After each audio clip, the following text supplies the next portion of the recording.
19 నుంచి 21 వరకు. గలతీ 5:19 నుంచి 21 వరకు. కార్యములు స్పష్టమై ఉన్నవి, అవి ఏవనగా జారత్వము, అపవిత్రత, కాముకత్వము, విగ్రహారాధన, వ్యభిచారము, ద్వేషములు, కలహము, మత్సరములు, క్రోధములు, కక్షలు, భేదములు, విమతములు, అసూయలు, మత్తతులు, అల్లరితో కూడిన ఆటపాటలు మొదలైనవి. వీటిని గురించి నేను మునుపు చెప్పిన ప్రకారము ఇట్టి వాటిని చేయవారు దేవుని రాజ్యమును స్వతంత్రించుకొనరని మీతో స్పష్టముగా చెప్పుచున్నాను. హల్లెలూయా. మీతో స్పష్టముగా చెప్పుచున్నాను. రైట్. ఇప్పుడు మనం రెగ్యులర్గా చెప్పిన దాంట్లో ఎక్కడి వరకు అయింది? ఈ శరీర కార్యములలో ఎన్ని అయిపోయినాయి? 4 అయిపోయినాయి. అంటే ఇప్పుడు ఎన్నోది కావాలి? 5వది కావాలి. 5వది ఏంటుందో చూడండి. అభిచారము అంటే నేను ఇంతకుముందు జారత్వము గురించి చెప్పాను మీకు కదా. వ్యభిచారము, అభిచారము అన్నీ, జారత్వం ఇవన్నీ ఒక దగ్గరనే ఉంటాయి. సో ఇప్పుడు అది పక్కకు పెడితే నెక్స్ట్ ఏంటిది? ద్వేషములు. ఇది ఎన్నోది? 6వది. ఇప్పుడు ద్వేషముల గురించి మనం మాట్లాడుకుందాం. హల్లెలూయా. ద్వేషం అనేది ఎట్లొస్తుంది, ఎప్పుడు వస్తుంది, ఎందుకు వస్తుంది? ద్వేషం అనేది ఎప్పుడు వస్తుంది, ఎందుకు వస్తుంది, ఎట్లా వస్తుంది? కొంచెం ఏమైనా చెప్తారా? అసలు ద్వేషం అంటే ఏంటిది? సహించలేకపోవడం. Okay, very good, super. సహించలేకపోవడం ఎప్పుడు వస్తుంది? ఇది ఎప్పుడు వస్తుంది, ఎందుకు వస్తుంది, ఎవరికి వస్తుంది? అందరికి వస్తుంది. ఎందుకు వస్తుంది?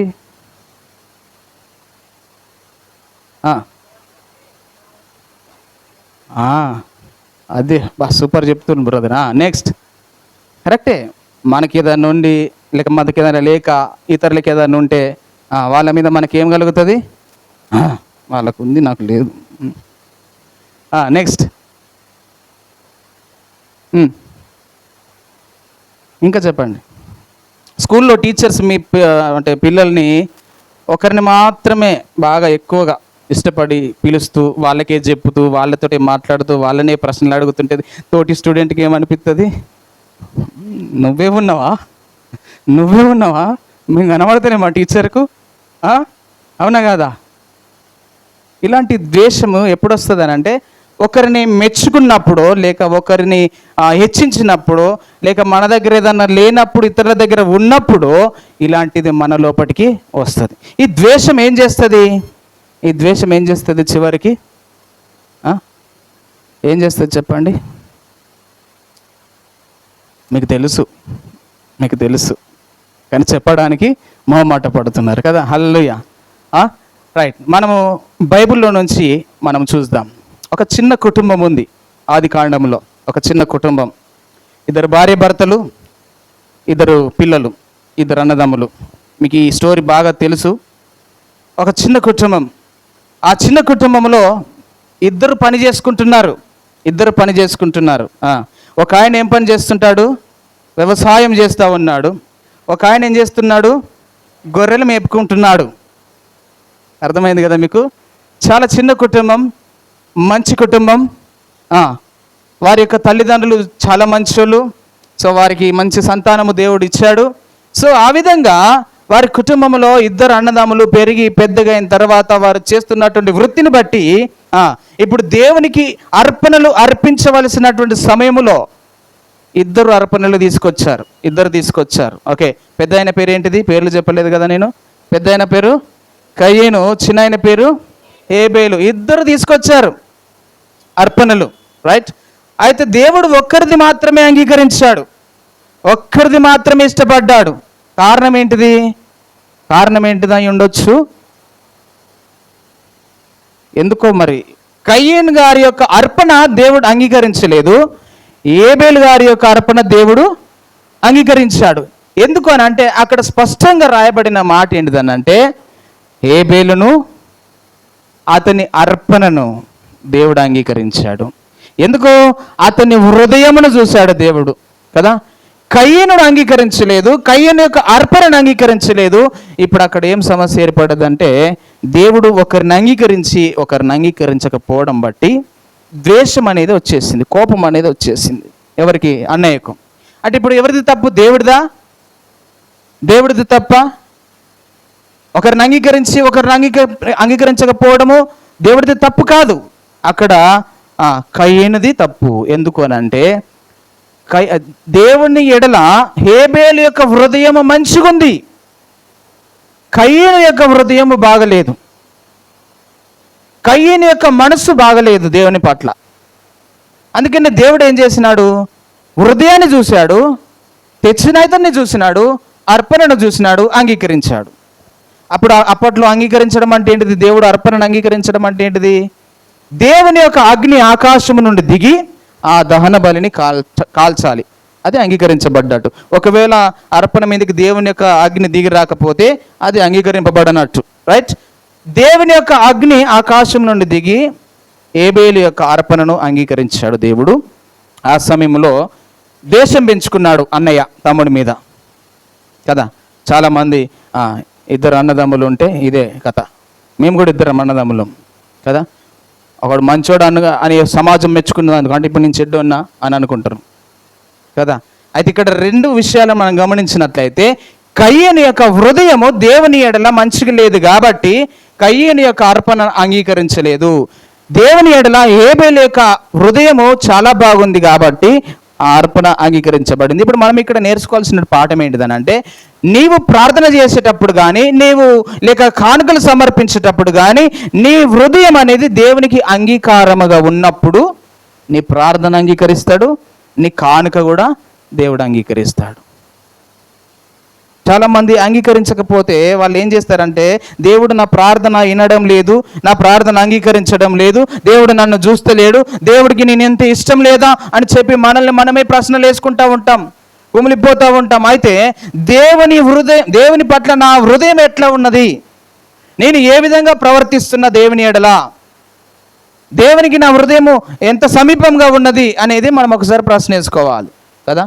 దావీదు దేవునికి ఎలాగున్నాడంట? హృదయానుసారుడుగా ఉన్నాడు. హల్లెలూయా. హృదయానుసారుడుగా అంటే దేవుని యొక్క హృదయాన్ని అనుసరిస్తున్నాడు దావీదు. దేవుని యొక్క హృదయము ఏమై ఉన్నదో, దేవుని హృదయంలో ఏమనుకుంటున్నాడో దానిని అనుసరిస్తున్నాడు దావీదు. అందుకనే దావీదు గురించి చెప్తున్నాడు, దావీదు నా హృదయానుసారుడు. మోషే గురించి అన్నాడు, మోషే గురించి ఏమన్నాడు? నా ఇల్లంతటిలో నమ్మకమైన వాడు అని అన్నాడు. సాత్వికుడు. ఓకే, భూమి మీద అతని లాంటి సాత్వికుడు లేడు అని చెప్పారు. ఓకే, వీరిద్దరి మధ్యలో ద్వేషం ఏర్పడింది. ఆఖరికి అది హత్య చేయడానికి దారితీసింది. అందుకనే ద్వేషములు అనేది మన లోపల ఉండొద్దు. మనం ప్రతిసారి నేర్చుకునేది ఏంటంటే, ఏముండాలి ఏముండకూడదు మన దగ్గర కదా. ఉంటే ఏమవుతుంది, ఉండకపోతే ఏమవుతుంది అనేది మనం నేర్చుకుంటున్నాం. ఇప్పుడు ద్వేషములు, శరీర కార్యములలో 6వదిగా ద్వేషములు. ఈ ద్వేషములు మన హృదయములో ఉన్నట్లయితే ఇతరులను మనం ఇష్టపడము, ఇతరులను మనం ఓర్వలేము, ఇతరులను సహించలేము. ఒకరి పట్ల మనము సహించకుండా ఉంటున్నామని అంటే, ఒకరిని ఇష్టపడకుండా ఉంటున్నామంటే, ఒకరిని ద్వేషిస్తున్నామనంటే మన హృదయములు ఏమున్నాయి? ఇంకా శరీర కార్యములు ఉన్నవి. ఏమున్నాయట? శరీర కార్యములు ఉన్నవి. ఓకే, ఒక పెద్ద కుటుంబం చూద్దాం. పెద్ద కుటుంబం గురించి మనం మాట్లాడుకుంటే, యాకోబు గారి కుటుంబం. యాకోబు గారికి ఎంతమంది పిల్లలు? 12 మంది కుమారులు, ఒక కుమార్తె. మొత్తం ఎంత? 13 మంది. ఈ పెద్ద కుటుంబంలో ఒక్కడు మాత్రమే దేవునికి ఇష్టంగా ఉన్నాడు. అతని పేరే యోసేపు. ఇతడు కలలు, దర్శనములు చూస్తున్నాడు. దేవుడు అతనికి ఆ వరమునిచ్చాడు. అయితే ప్రతిరోజు కూడా అన్నయ్యల మీద సాడీలు చెప్తా ఉన్నాడు. ఎవరికి? వాళ్ళ నాన్నగారికి. ఒకరోజు అన్నయ్యలతో, అన్నయ్యలు మీకు తెలుసా, నాకు ఒక కల వచ్చింది, మీరందరూ నాకు అందరు మొక్కుతున్నారు, అమ్మ నాన్న కూడా నాకు మొక్కుతున్నారు తెలుసా అంటే, ఏం మాట్లాడుతున్నావు పిచ్చాడు అను, అమ్మ నాన్న నీకు మొక్కడమేంది, మేమందరం నీకు మొక్కడమేంది, ఏం మాట్లాడుతున్నావు నువ్వు అని చెప్పి అతని మీద ఏం పెంచుకున్నారు? కోపము, ద్వేషము. ఏంది వీడు అసలు ప్రతిసారి మన దగ్గరకు వచ్చి మీరు ఇట్లా ఉన్నారు, మీరు అట్లా ఉన్నారు, మీరందరూ నాకు సాష్టంగా సాగిలపడి మోక్కుతున్నారు, దేవుడు నాకు చూపిస్తుండు అని చెప్తున్నాడు ఏంది అని చెప్పి అమ్మ నాన్నకు తెలియకుండా వీడిని ఏదో ఒకటి చేయాలరా అని అనుకున్నారు, ప్లాన్ చేసుకున్నారు. ఏం చేద్దాం అనుకున్నారు? చంపేద్దాం అనుకున్నారు. ఏం చేద్దాం అనుకున్నారు? చంపేద్దామని. ఇప్పుడు ఈ 2 స్టోరీలలో ఏబేలు అర్పణ అంగీకరించినందుకు కయీనుకి ద్వేషం పుట్టుకొచ్చి తమ్ముడిని చంపే అంత అవసరమా? అవసరం లేదు కదా. మనమైతే చేయం కదా అట్లా, మనమైతే ఓర్చుకుంటాం. మనం మంచోళ్ళం, దేవునికి స్తోత్రం, హల్లెలూయా. ఓకే, ఇప్పుడు యోసేపు దర్శనాలు చూస్తుండు, యోసేపు కలలు కంటున్నాడు, దేవుడు అతనికి మంచి వరం ఇచ్చాడు, ఆ దేవునికి అతని యొక్క హృదయం చాలా సమీపంగా ఉన్నది. అయితే అన్నయ్యల గురించి అంతా చెప్తున్నాడు వాళ్ళ ఆ తల్లిదండ్రులకి. అయితే ఇప్పుడు ఏం చేయాలి? ఇప్పుడు ఈయనని మన చుట్టూ ఒక్కరు ఉన్నారనుకో, మనం భక్తిలో సరిగా లేము, మన చుట్టూ మంచిగా లేదు, కానీ ఒక్కడు మనలో మంచివాడు ఉన్నాడు, వాక్యానుసారంగా నడుచుకుంటున్నాడు, ప్రార్థనలో ఉంటున్నాడు, ఆరాధనలో ఉంటున్నాడు, దర్శనాలు చూస్తున్నాడు, కలలు కంటున్నాడు, మంచిగా ఎదుగుతున్నాడు, బైబిల్ చదువుతున్నాడు, ప్రార్థన చేస్తున్నాడు. ఇప్పుడు మనం ఆయన చూసి ఏమంటాం? అతన్ని చూసి ఏమంటాం? ఏమంటాం చెప్పండి? అందరిలో ఒక్కడే బాగున్నాడు. ఇప్పుడు మనం ఎట్లా ఉంటాం? మేమందరం మనుషులం కదా, మేమందరం చర్చికి పోతలేమా? నువ్వు ఒక్కనిగా పోతున్నావా? నీకు ఒక్కనికే చెప్తుండా పాస్టర్ వాక్యం చదవమని? మాకు చెప్తలేడా? ఓ చదువుతా ఉన్నావు, మాతోటి జరిసేపు ఆడితేంది కదా. మన ఫీలింగ్ ఎట్లుంటుంది? మాతోటి కలిసిపో, మాతోటి తిరుగు, మాతోటి స్నేహం చేయి. నువ్వు ఒక్కడే ఓ పెద్ద భక్తిపరంలాగా ఫీల్ అవుతున్నావు అన్నప్పుడు అతడు యేసయ్యా అని చెప్పి మళ్ళీ ప్రార్థన చేసుకున్నా, దేవుడు నీ గురించి చెప్తుండు తెలుసా, దేవుడు నిన్ను ఇట్లా చేస్తాడు అడుగు. అరే ఏంద్రా నువ్వు ఊకే దేవుడు దేవుడు దేవుడు ఇది చేస్తాడు అది చేస్తాడు, మేము లేమా అని చెప్పి మనం అంటాం, కానీ అతన్ని ప్రోత్సహించం మనం కదా. వెరీ గుడ్ తమ్ముడు, నువ్వు బాగా దేవుళ్ళు ఎదుగుతున్నావు, లేక అన్న నువ్వు మంచిగా ఎదుగుతున్నావు, దేవుడు నిన్ను ఇంకా వాడుకోవాలని చెప్పి అనమ్మనం. కానీ అరే ఏంది మనం అంత లేమా? ఈయనకేముందో దర్శనాల కళల భావము చెప్పేది, దేవుడు మనకి ఇయ్యడా? అరే మనం అందరం ఒకటే దేవుని సన్నిధికి పోతున్నాము కదా, మనం అందరం ఒకటే వాక్యం వింటున్నాము కదా అని చెప్పి మనం ఏం చేస్తాం? అతన్ని కూడా మన దిక్కు లాక్కోవడానికి ప్రయత్నిస్తాము, కానీ చంపడానికి ప్రయత్నిస్తామా? మనం చాలా మంచోళ్ళం, ఎందుకంటే మన దిక్కు లాక్కోవడానికి ప్రయత్నిస్తాం కానీ చంపడానికి ప్రయత్నించాము. కానీ ఇక్కడ సొంత అన్నదమ్ములు ఏం చేస్తున్నారు అని అంటే, అరే ఇన్ని చంపేస్తే బాగుంటుంది, ఏం చేద్దాం, ఇన్ని చంపేస్తే బాగుంటుంది అని అనుకున్నారు. ఒక రోజు వచ్చింది, ఒక సమయము ఏర్పాటు చేసుకున్నారు. దూరం నుంచి అతను వస్తున్నాడు, తమ్ముడు వస్తున్నాడు, అరే వస్తున్నాడు రా, ఏం చేద్దాం, చంపేద్దాం, నాన్నకు తెలియవద్దు, అమ్మకు తెలియవద్దు, చంపేద్దాం అని అనుకున్నారు. అయితే బాగా కొట్టారు, కొట్టి కొట్టి కొట్టి ఏం చేసినారు, ఒక గుంటలో పడేశారు.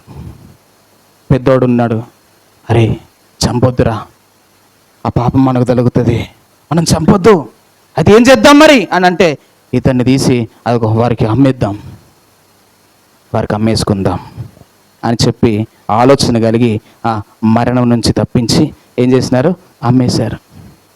ఇంకా వేరే దేశానికి వెళ్ళిపోతున్నాడు, ఇంకా మనకి ఏ ప్రాబ్లం లేదు, మనకి ఏ ఇబ్బంది లేదు, అయిపోయింది, వీడి పీడ వదిలిపోయింది అనుకుంటాం మనం కదా, వీడి గోళ తీరిపోయింది, ఇంకా మనకి ఏ సమస్య లేదు, మనల్ని అనేటోళ్ళు లేరు, మనల్ని నిందించే వాళ్ళు లేరు, మనల్ని ప్రశ్నించే వాళ్ళు లేరు, అబ్బాయి వెళ్ళిపోయింది, ఇక హాయిగా ఉందాం అని అనుకున్నారు.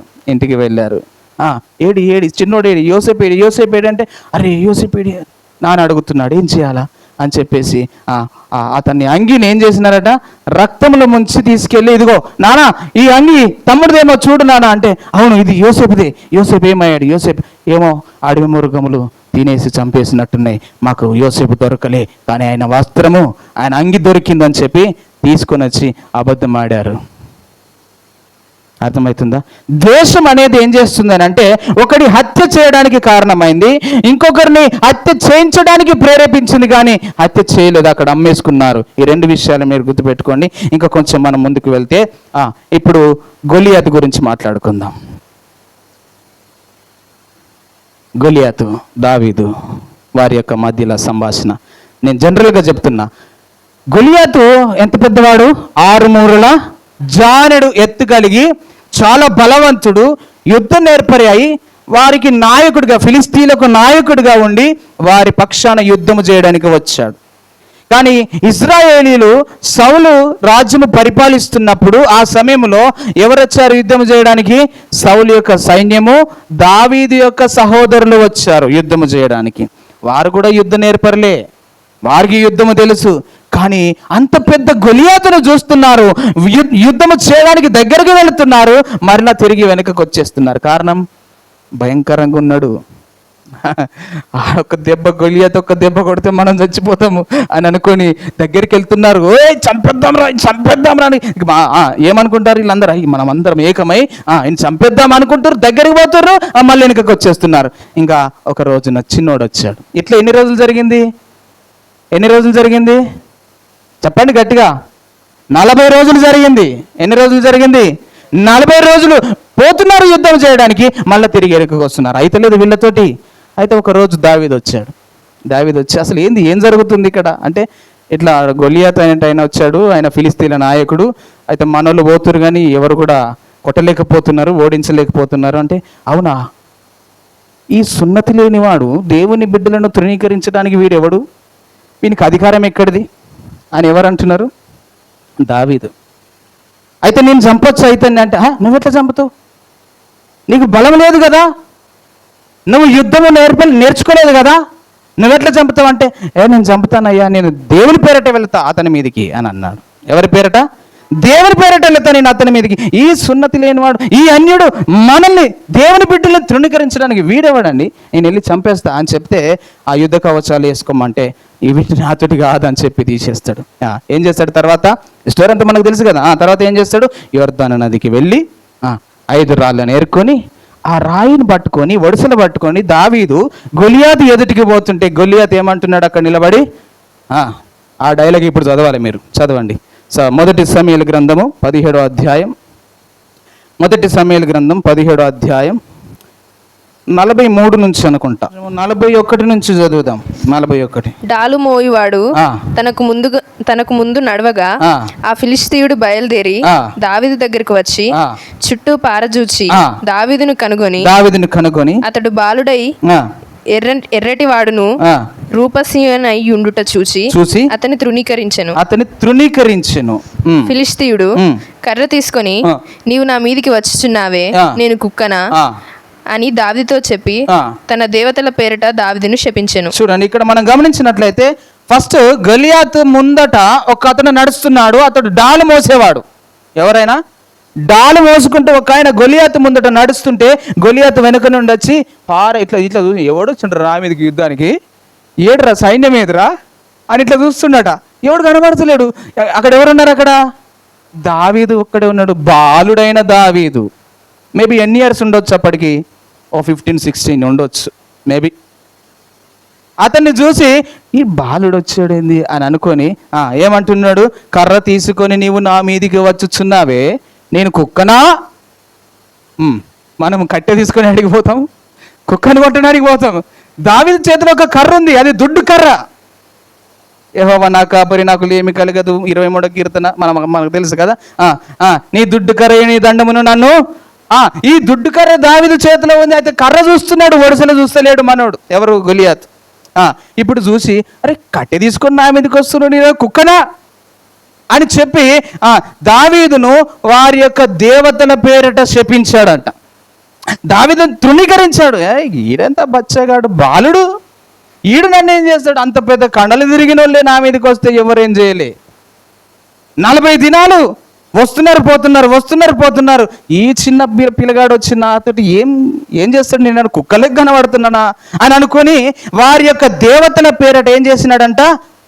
శపించి ఇప్పుడు 44వ వచనం, నా దగ్గరకు రమ్ము, నీ మాంసమును ఆకాశ పక్షులకును భూమృగములకు ఇచ్చివేతునని ఆ ఫిలిష్తీయుడు దావీదుతో అనగా, దావీదు, నీవు కత్తియు ఈటయు బల్లెమును ధరించుకొని నా మీదికి వచ్చుచున్నావు. ఏం పట్టుకున్నాడట ఆయన? గొలియాత్ ఏం పట్టుకున్నాడట? కత్తి, ఈటె, బల్లెమును ధరించుకొని నీవు వస్తున్నావు. 3 ఆయుధాలు ఉన్నాయి, కత్తి, ఈటె, బల్లెము, 3 ఆయుధాలు పట్టుకొని వస్తున్నాడు. అయితే నీవు తిరస్కరించిన ఇశ్రాయేలీల సైన్యములకు అధిపతియగు యెహోవా పేరట నేను నీ మీదికి వస్తున్నాను. హల్లెలూయా. ఎవరిని తృణీకరిస్తున్నాడు, ఎవరిని తిరస్కరిస్తున్నాడు ఆ యొక్క ఫిలిస్తీయుడు గొలియాతు అని అంటే దేవుణ్ణి, ఇశ్రాయేలీల దేవుణ్ణి, యెహోవాను తృణీకరిస్తున్నాడు, తిరస్కరిస్తున్నాడు. అయితే దావీదు అంటున్నాడు, నువ్వు కత్తి ఈటే బల్యము పట్టుకొని నా మీదకి వస్తున్నావు, కానీ నీవు ఎవరినైతే తిరస్కరించావో ఆ దేవుని పేరట నేను నీ మీదకి వస్తున్నాను అని చెప్పాడు. ఈ దినమున యెహోవా నిన్ను నా చేతికి అప్పగించు. ఈ దినమున యెహోవా నిన్ను నా చేతికి అప్పగించాడు. హల్లెలూయా. ఎవరు అప్పగించారంట? యెహోవా. ఎవరు అప్పగించారు? యెహోవా. దేవుడు నా చేతికి నిన్ను అప్పగించాడు, నేను ఈ దినమున నిన్ను నా చేతికి అప్పగించాడు. అప్పటికి ఇంకా యుద్ధము జరుగుతలేదు, జస్ట్ మాటలు జరుగుతున్నాయి వారిద్దరి మధ్యలో సంభాషణ. ఈయన ఒక రాయి ఇసిరింది లేదు, ఇంకా అప్పటికి ఆయన కత్తి పట్టి ఊపింది లేదు. కానీ ఏమంటున్నాడు దావీదు, ఈ దినమున నిన్ను నా చేతికి ఎవరు అప్పగించారట? దేవుడు అప్పగించాడు, ఆ దేవుని పేరట నీ మీదికి వస్తున్నా. చదవండి. నేను నిన్ను చంపి నీ తల తెగవేతును. నీ తల తెగవేతును. ఎవరు అంటారు ఈ డైలాగ్ ఎవరు అంటారు? దావీదు అంటున్నాడు. ఎంతున్నాడు బాలుడు అంత పెద్ద గొలియాతు దగ్గరికి వెళ్ళి ఏమంటున్నాడు, ఇవాళ నిన్ను చంపి నీ తల తెగవేస్తా అంటే గొలియాతుకి ఎట్లుంటుంది ఫీలింగ్గా? అరే ఏం మాట్లాడుతున్నావు నువ్వు? 40 దినాలు జరిగింది యుద్ధం, ఎవ్వరు ఏం చేయలే, నన్ను ఇట్లా వస్తారు అట్లా పోతారు అంతే.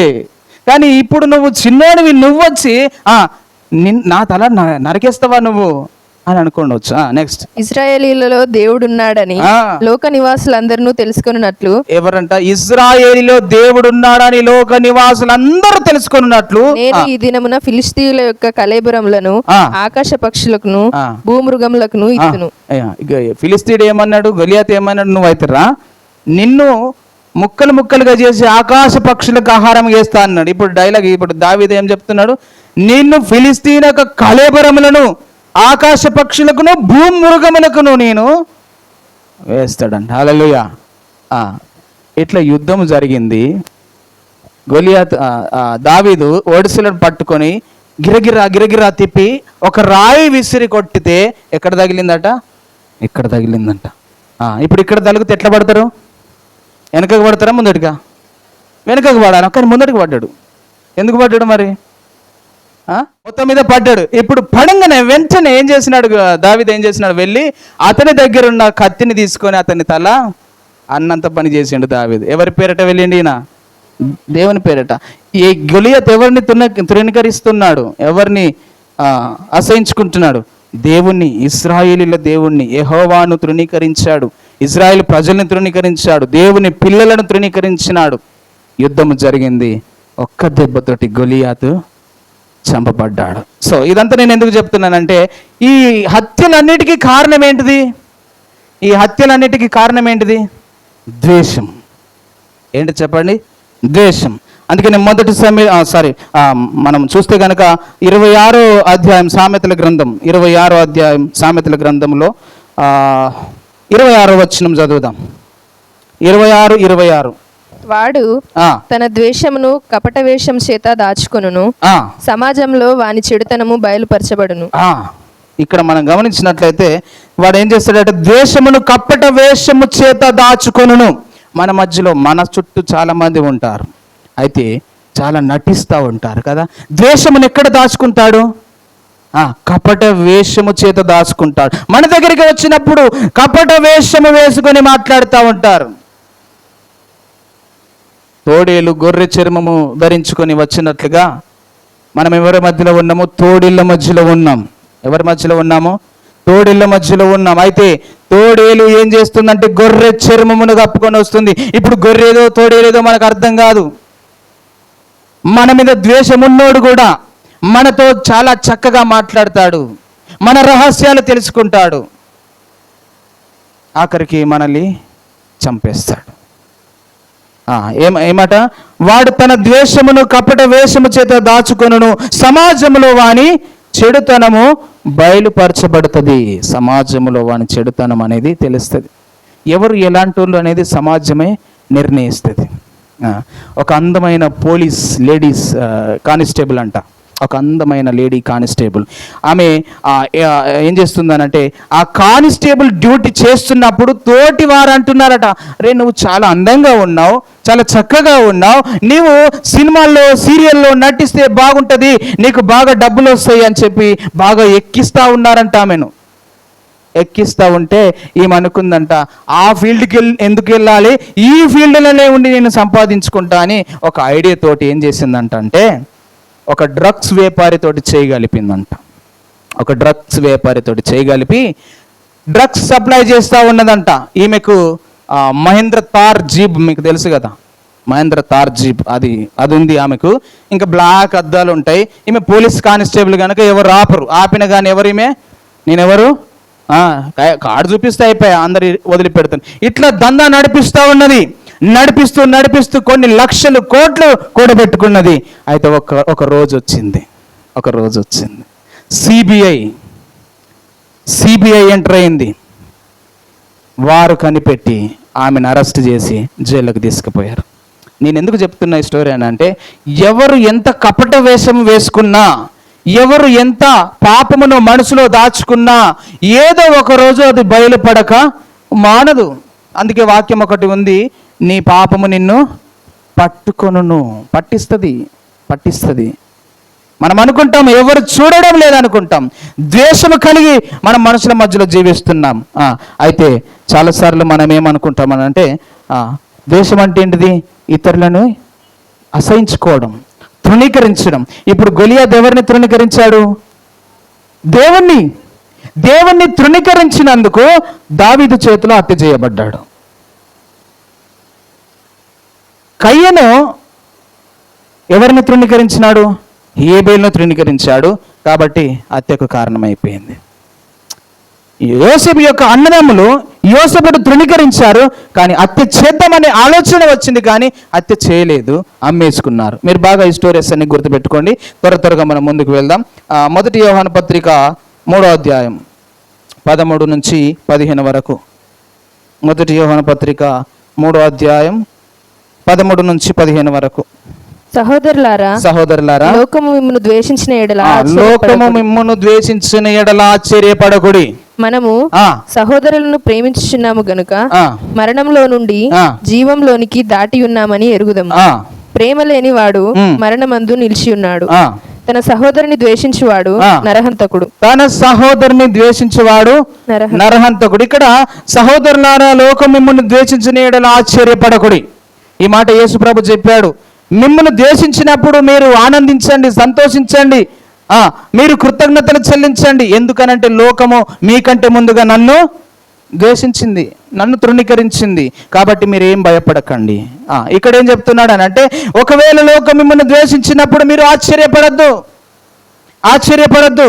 ఎందుకనంటే మనము సహోదరులను ప్రేమించుచున్నాము గనక మరణములో నుండి జీవంలోనికి దాటి ఉన్నాము అనే సంగతిని మనం మర్చిపోవద్దు. ఒకవేళ తన సహోదరుణ్ణి ద్వేషించిన వాడు ఏమవుతాడట? వాడు ఎవరంట?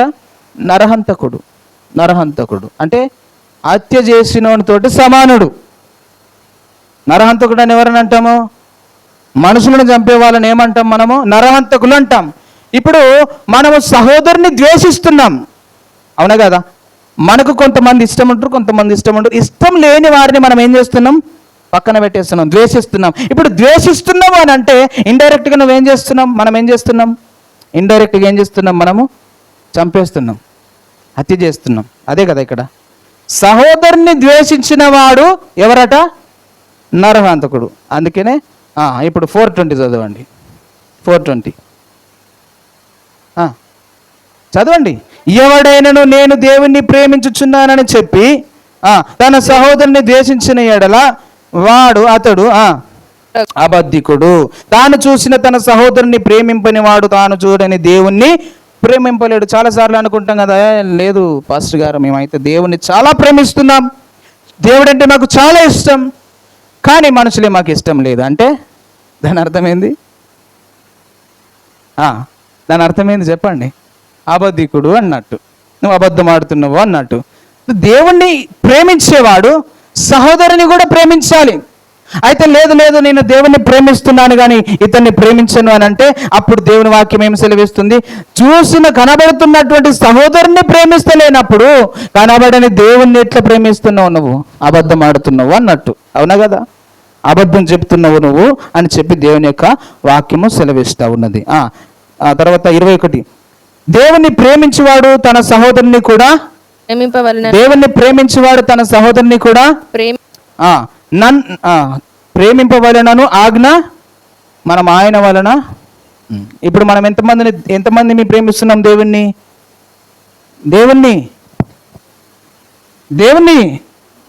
ఎంతమందిని ప్రేమిస్తున్నాం? అందరం. ఆమేన్, హల్లెలూయా. రైట్. ఎంతమందిని సహోదరులను ప్రేమిస్తున్నాం?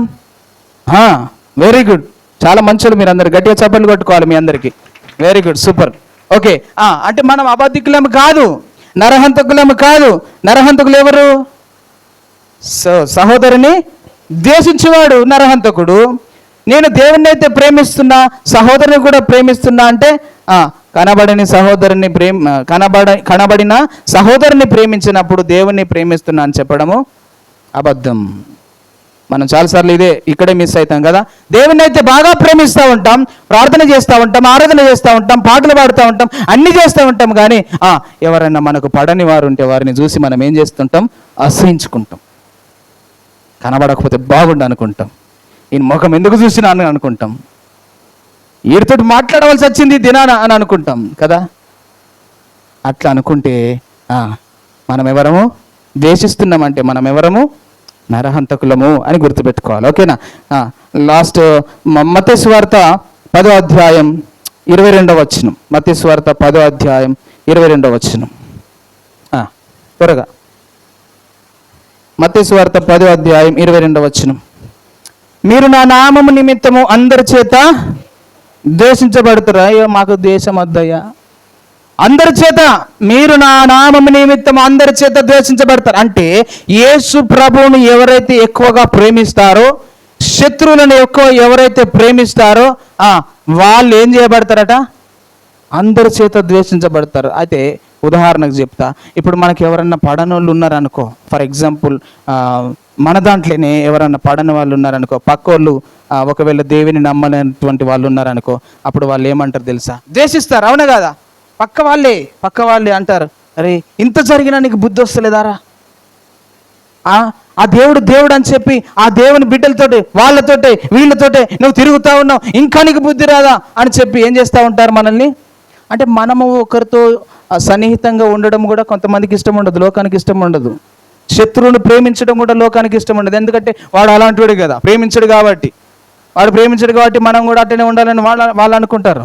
సో అట్లా కాకుండా దేవుని బిడ్డలుగా మనము ఇతరులను ప్రేమించినప్పుడు లోకం మనల్ని ఏం చేస్తుందట?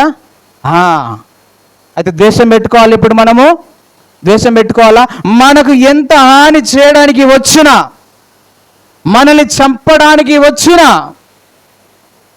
మనల్ని యేసు ప్రభువును కొట్టినట్టుగా సిలువకేసి మనల్ని కొట్టినా మనం ఏం చేయాలి?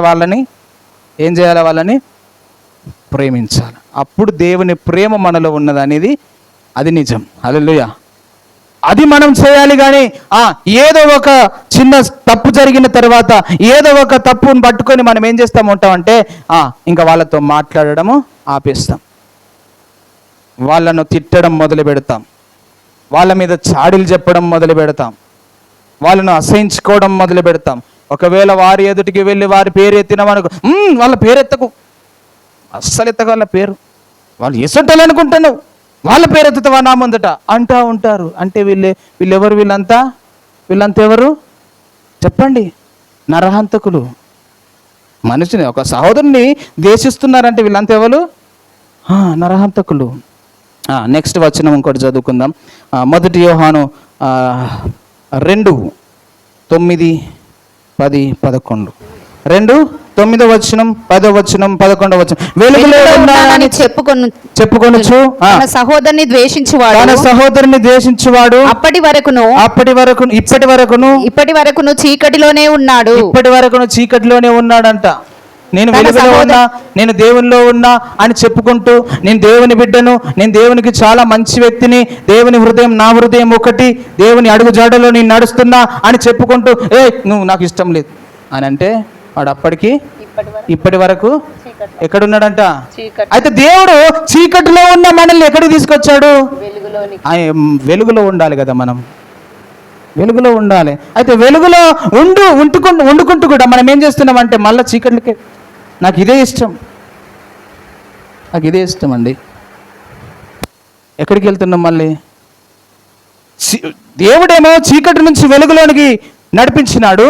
ఈ వెలుగులో ఉండి ఏం చేస్తున్నాం? నేను వెలుగులో ఉన్నా అని చెప్పుకుంటూనే సహోదరుని ద్వేషిస్తున్నాం, మన పొరుగు వారిని ద్వేషిస్తూ ఉన్నాం, ఇతరుల మీద ద్వేషం పెంచుకుంటున్నాం, అసహించుకుంటున్నాం, తృణీకరిస్తున్నాం. అయితే ఇప్పటి వరకు ఎక్కడున్నట్టు ఇంకా అంటే నేను ఇంకా వెలుగులోనికి రాలేను, చీకట్లోనే ఉన్నావు అన్నట్టు. అబద్ధంలో ఉన్నావు నువ్వు, ఇంకా లోకములోనే ఉన్నావు, దేవుని బిడ్డగా మారలేదు. సో చాలాసార్లు బాప్తిసం తీసుకున్న తర్వాత కూడా మన బిహేవియర్, మన యొక్క కల్చర్ మారదు, మన మాట మారదు, మన కోపాలు పోవు కదా, మనకున్న పద్ధతులు మారవు. బాప్తిసం తీసుకున్న తర్వాత మారు మనసు పొందినాక బాప్తిసము తీసుకోవాలి. అయితే మారు మనసు వచ్చింది సార్ నాకు బాప్తిసం ఏంటంటే నిజమే కావచ్చు అని బాప్తిసం అయితే ఇంకెక్కడ మారు మనసు? అప్పుడు మనసు ఇప్పుడు మనసు ఒకటే అయిపోయాయి. మారు మనసు ఉన్నట్టేగా. అప్పుడు ఎట్లుంటివో మళ్ళీ ఇప్పుడు కూడా అట్లనే ఉండే. ఇప్పుడు పౌలు గారు దేవుని యొక్క దర్శనం పొందుకున్న తర్వాత సౌలుగా ఉన్నటువంటి ఆయన పౌలుగా మారిండు. అప్పుడు ఆయన ఎవరిలాగా ఉన్నాడు? క్రీస్తును పోలి నడుచుకున్నాడు. ఎవరిని పోలి? క్రీస్తును పోలి. మారినాక కూడా నేను ఇంకా నాలోపట ఇంకా కోపం చల్లారా ఏందనుకుంటా, నేను సౌలును నేను అని అన్నాడు అనుకో, పాతది జీవితం చచ్చినట్టేనా?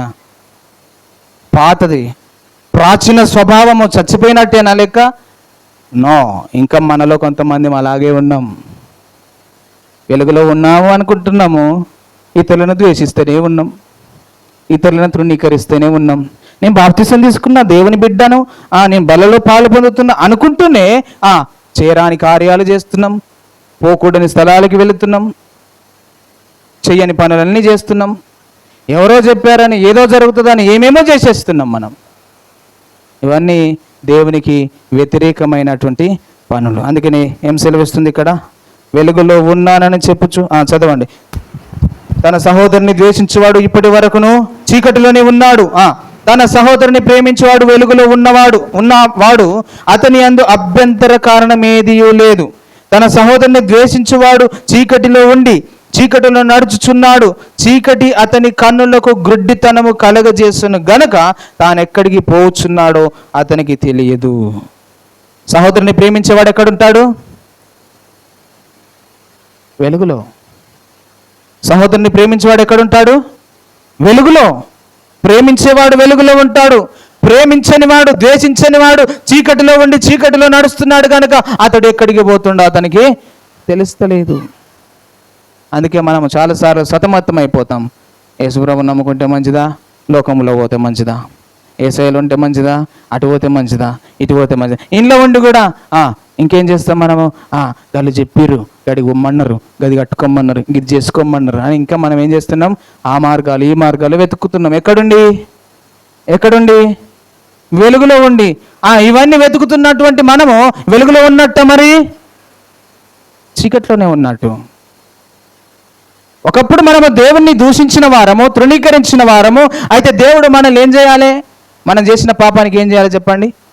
ఏం చేయాలి? మనము దేవుణ్ణి తృణీకరించినప్పుడు, దూషించినప్పుడు దేవుడు మనల్ని ఏం చేసేది ఉండే చెప్పండి? ఇక బైబిల్ మూసేసిన చెప్పండి. మనము దేవుణ్ణి దూషించలేదా? ఎంతమంది మనము అన్యులుగా ఉన్నప్పుడు, మనం యేసుప్రభుని నమ్ముకోనప్పుడు, యేసుప్రభు గురించి విన్నప్పుడు మనం ఏమనుకుంటుమే? గా దేవుడు మాకెందుకు? అది అమెరికా దేవుడు, అది తెల్లోళ్ళ దేవుడు, అది మాలమాదిగొల్ల దేవుడు కదా. ఎన్నో అవమానం చేసే ఉంటాం, మనం దూషించి ఉంటాం. ఎవరైనా పత్రిక పట్టుకొని మనకు పని పాట లేదారా, గిది పట్టుకొని తిరుగుతున్నాం అనే ఉంటాం మనం. అవునా కదా? లేరా ఏంది అట్లా అంటూ అనే ఉంటాం. చాలా లోకంలో జరుగుతుంది కనుక చెప్తున్నా. ఎవరైనా సువార్త చెప్పడానికి కోసం ఇక ఏం పని లేదు, ఇక ఇదే పని, ఏమైనా యేసయ్య స్తోత్రం అనుడేనా అని అనే ఉంటాం మనం. ఇప్పటికి లేరా? 3 మేకులు విక్కు లేనోడు దేవుడా అంటారు. అవునా కదా? మనం అనకపోవచ్చు, అలాంటివి కావచ్చు అని, కానీ దేవునికి వ్యతిరేకంగా ఎన్నో మనం మాట్లాడే ఉంటాం. సేవకులను కావచ్చు, విశ్వాసులను కావచ్చు, ఎన్నోసార్లు మనము వ్యతిరేకించి మాట్లాడి ఉండే ఉంటాం. అలాంటప్పుడు దేవుడు ఏం చేయాలి? మనల్ని, దేవుని మనం తృణీకరించినప్పుడు దేవుడు ఏం చేసేదండి మనల్ని? చెప్పండి, సింపుల్ కదా. శిక్షించాలి. తప్పులేదు, మనం చేసిన పాపానికి ఆయన ఏం చేయాలి? మనల్ని శిక్షించాలి, చంపాలి. అందుకే మొదట జరిగింది ఎక్కడ? ఆది కాండంలో మనం చూస్తాం. నోవహు కాలంలో వీళ్ళందరూ అక్రమంగా తిరుగుతున్నారు, పాపములో జీవిస్తున్నారు, వీరు దారి తప్పిపోయారు, వీరు నా మాట వింటలేరు అని చెప్పి ఈ లోకమును మొత్తమైన నాశనం చేస్తా అని దేవుడు అనుకొని ఒక్కడన్నా ఉన్నాడా నా కొరకు అని చూస్తే ఒక్కడున్నాడు. అప్పుడు లోకమంతా ముంచేసిన ఆ ఒక్క కుటుంబాన్ని మాత్రమే బ్రతికించాడు. ఇక ఇప్పటికైనా మంచిగా మారి మంచిగా బ్రతుకుర్రి బిడ్డ అని ఒక అవకాశం ఇచ్చిండు. ఆ అవకాశమును కూడా మళ్ళా పోగొట్టుకుంటున్నాం మనం. తృణీకరం, ద్వేషించడం, ఇవన్నీ మనలో ఉన్నాయి. అయితే దేవుడు మరలు ఏం చేయాలా? రెండోసారి ఏం చేయాలి? సరే, మొదటిసారి అయిపోయింది, రెండోసారి కూడా ఏం చేయాలి? అప్పటికి అట్లనే జరుగుతుంది. మళ్ళీ ఏం చేయాలి? సొదొమ గొమొర్రా పట్టణం ఏం చేయబడింది? అగ్ని చేత కాల్చబడింది. కానీ లోకమంతటిని కాల్చలే దేవుడు, గుర్తుపెట్టుకోండి. అప్పుడు లోకమంతటిని చంపేసిండు, ఒక సొదొమ గొమొర్రా మాత్రము మధ్యలో అది కాల్చబడింది. అయితే చివరి 3వసారి ఏం చేసిండు దేవుడు? ఇట్లయితే కుదరదుగా అని చెప్పేసి ఆయనే దిగి వచ్చాడు. శిక్ష మనకు వేయకుండా మనము పొందవలసిన శిక్షను ఆయన పొందుకున్నాడు. హల్లెలూయా. ఇది దేవుడు. మనం ఎంత తృణీకరించినా, ఎంత ద్వేషించినా ఆయన శిక్షించకుండా మనల్ని మన పాపముల నుంచి విడిపించడానికి, తప్పించడానికి, మనల్ని చీకటిలో నుంచి వెలుగులోనికి నడిపించడానికి ఆయన వెలుగై ఉన్న దేవుడి లోకానికి వెలుగుగా వచ్చాడు. నేనే మార్గం, సత్యం, జీవం అని అన్నాడు. నా ద్వారా తప్పితే నా తండ్రి వద్దకు మీరు రాలేరు అని అన్నాడు. ఇప్పుడు ఆయన ప్రేమ గొప్పదా కాదా? మనం తృణీకరించాము కానీ ఆయన తృణీకరించలే. హల్లెలూయా. మనం ద్వేషించినాం కానీ ఆయన మనల్ని ద్వేషించలే. యెషయా గ్రంథంలో ఉంటుందన్నమాట. ఆయన దూషింపబడి బదులు దూషింపలేదు, ఆయన తృణీకరింపబడి బదులు తృణీకరించలేదు, ఆయన అవమానపరచబడి బదులు అవమానపరచలేదు, ఆయన కొట్టబడి మనల్ని కొట్టలేదు, కానీ ఏం చేసినాడు? ఆయన ప్రేమించాడు. ఈరోజు మనకు ఆ మనసు ఉండాలని దేవుడు కోరుతున్నాడు. హల్లెలూయా. ద్వేషములు మన లోపటి నుంచి తొలగించుకోవాలని దేవుడు కోరుకుంటున్నాడు. ద్వేషం మన మనసులో ఉండొద్దు అని దేవుడు కోరుతున్నాడు. నేను ఏ విధంగా అయితే ప్రేమించినానో మీరు అలాగ ప్రేమించండి అని అన్నాడు. హల్లెలూయా. నేను మిమ్మల్ని ప్రేమించినట్టుగా మీరు ఇతరులను ప్రేమించండి అని అన్నాడు. అయితే దేవుడు మనల్ని చాలా బాగా ప్రేమించాడు. ఆయన శాశ్వతమైనటువంటి ప్రేమ చేత మనల్ని ప్రేమించినాడు. అయితే మనం ఆ ప్రేమకు అర్హులము కాదు, బట్ ప్రేమించాడు. ఎంత గొప్ప ప్రేమ ఇది! వర్ణించగలుగుతామా? వివరించగలుగుతామా? అయితే ఈరోజు మన పట్ల ఎవరైనా చిన్న తప్పు చేస్తే అసలు క్షమించలేకపోతున్నాం. ఇది దేవుని మనసా? కాదు. క్రీస్తు యేసు కలిగి ఉన్న ఈ మనసును మీరును కలిగి ఉండండి అని వాక్యంలో సెలవిస్తా ఉన్నాడు. ఏం మనసు ఇది? ఏం మనసు అది? ఎంత తృణీకరించినా, ఎంత ద్వేషించినా ప్రేమించే మనసు మనకుందా? మనకుండాలని దేవుడు కోరుతున్నాడు. హల్లెలూయా. నిజంగా ఈ వాక్యం అర్థమైతే, దేవుని యొక్క ప్రేమ మనకు అర్థమైతే, మనల్ని ఎంత ద్వేషించినా, ఎంత తృణీకరించినా మనం ఏం చేయాలి చెప్పండి? రిటర్న్ బదులు ఏమి చేయాలి? మనము ప్రేమ చూపించాలి. అందుకనే వాక్యం సెలవిస్తుంది, కీడుకు ప్రతి కీడు చేయకుడి,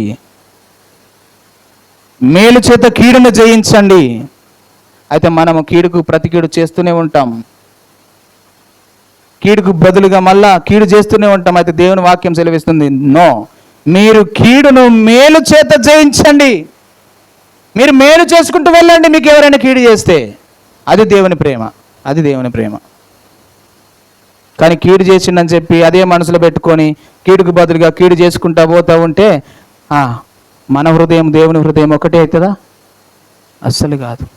దేవుని మనసు మనకు ఉన్నట్ట, దేవుని ప్రేమ మనలో ఉన్నట్ట. అందుకని ద్వేషం అనేది మనలో ఉండకూడదు.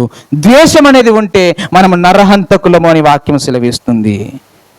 నువ్వెవరైనా ద్వేషిస్తున్నావనంటే నువ్వు నరహంతకుడితో సమానం అని చెప్పి వాక్యం సెలవిస్తూ ఉన్నది. ద్వేషములు మానుకుందాం. శరీర కార్యములలో 6వది ద్వేషములు మనం పక్కకు పెడదాం. మన హృదయం అంతా క్లీన్గా ఉండాలని ఆశపడుతూ ఉన్నాడు దేవుడు. మానుకుందాం. మరొక అవకాశం దేవుడు మనకి ఇచ్చాడని గుర్తుపెట్టుకుందాం. ప్రార్థన చేసుకుందాం. దేవునికి అప్పగించుకుందాం. దేవుడు మనల్ని మారుస్తాడు. ఆయన సమర్థుడు. కళ్ళు మూసుకొని ప్రార్థన చేసుకుందాం. దయచేసి అందరము కూడా ప్రార్థన చేసుకుందాం. ప్రార్థనలో ఉందాం. ఎస్ దేవా, నిజంగా నేను ప్రభువా, నేను చాలాసార్లు ఇతరులను తృణీకరించాను, ద్వేషించిన అయ్యా. ఒకప్పుడు నిన్ను ద్వేషించిన, కానీ నీవు నా పట్ల చాలా ప్రేమను చూపించావు అయ్యా. నీ ప్రేమను కనపరిచావు. నీవు నాకు బదులుగా ప్రాణం పెట్టావయ్యా. సమాధి చేయబడి తిరిగి లేచావు. నీ ప్రేమ గొప్పది. నీ ప్రేమ గొప్పది.